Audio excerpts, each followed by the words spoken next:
A thread by Carlos Osuita. This is why President Trump isn't bothering to address these buffoons other than to protect federal property from them. From OregonLive.com, Portland's wall of moms crumbles amid online allegations by former partner. First, Black Lives Matter accused the leadership of Wall of Moms, WOM for short, of being too white. So all the leaders resigned and people of color took over. But WOM, Wall of Moms, had secretly registered as a business without telling its black partners. So now WOM is officially anti-black. Anarchists always have leaders, and Marxists are always capitalist. And anti-Trump conservatives are never conservatives. From Breitbart.com, Never Trump's Evan McMullin blames Trump cult for Herman Cain's death. Evan McMullin says that you and I are responsible for the death of Herman Cain. Imagine the sheer putridity of the man's soul that he could say such a thing. We all felt great respect and affection for Herman Cain. The McMuffin Post. Herman Cain was hospitalized for coronavirus 2 weeks after he attended Trump's Tulsa rally without a face mask. He's the first senior casualty of the science denial Trump cult. The question is whether even that can wake others up about the dangers of Trump and the virus. McMullin and all other leftists, and even the CDC and Fauci, are silent about the nationwide protests, the participants of which did not observe social distancing rules and usually did not wear face masks.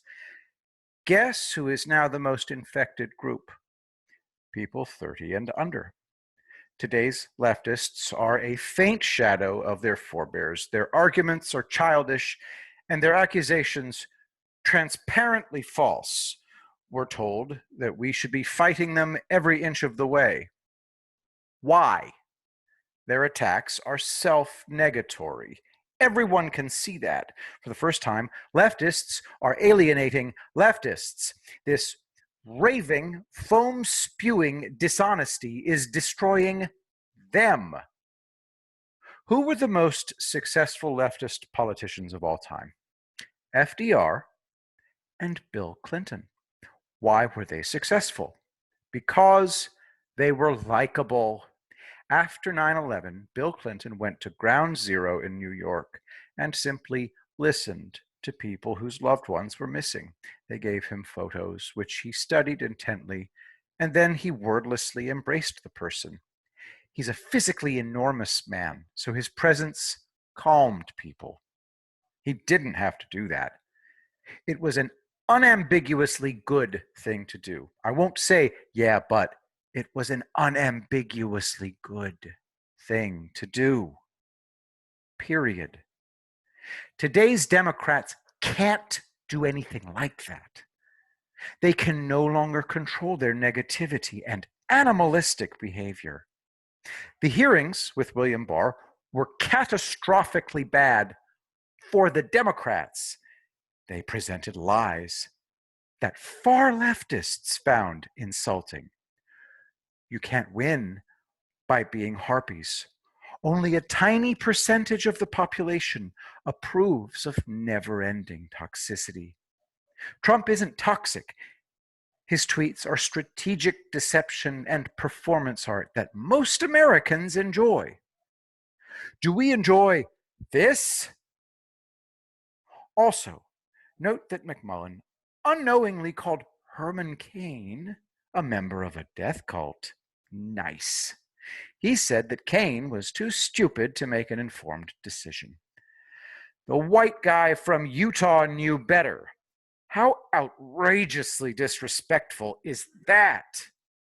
Again, as the cases of infection skyrocket, the death rate, bottom line, remains the same. The Chinese are responsible for the deaths, not Trump, not Trump's supporters.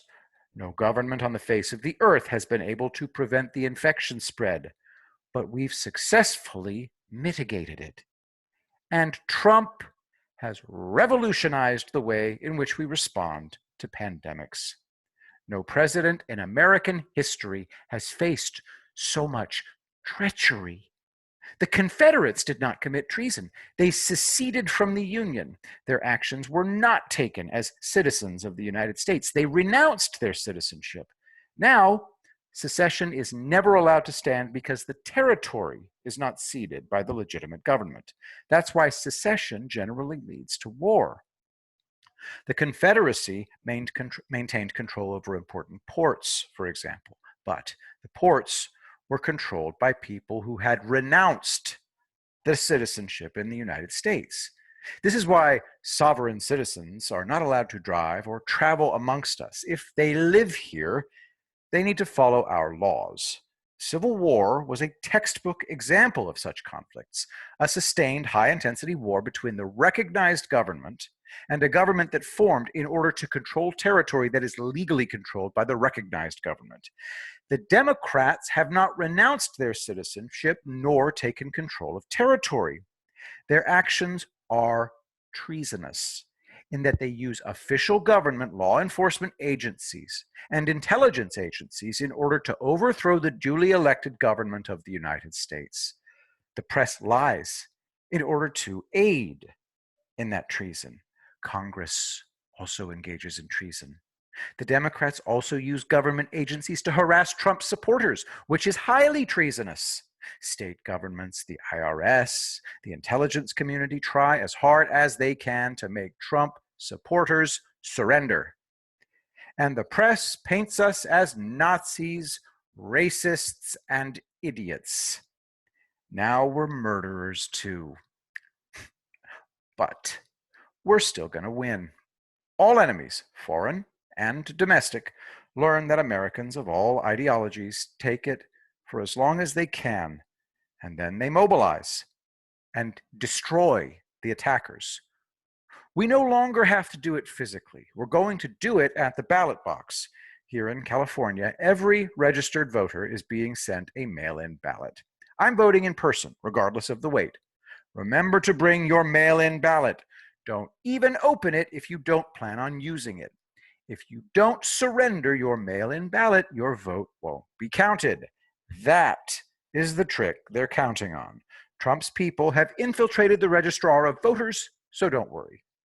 And we don't even know what November will be like, lockdown-wise. All is well. Trump has everything in hand.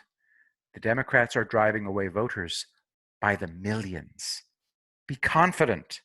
Ignore the defeatists.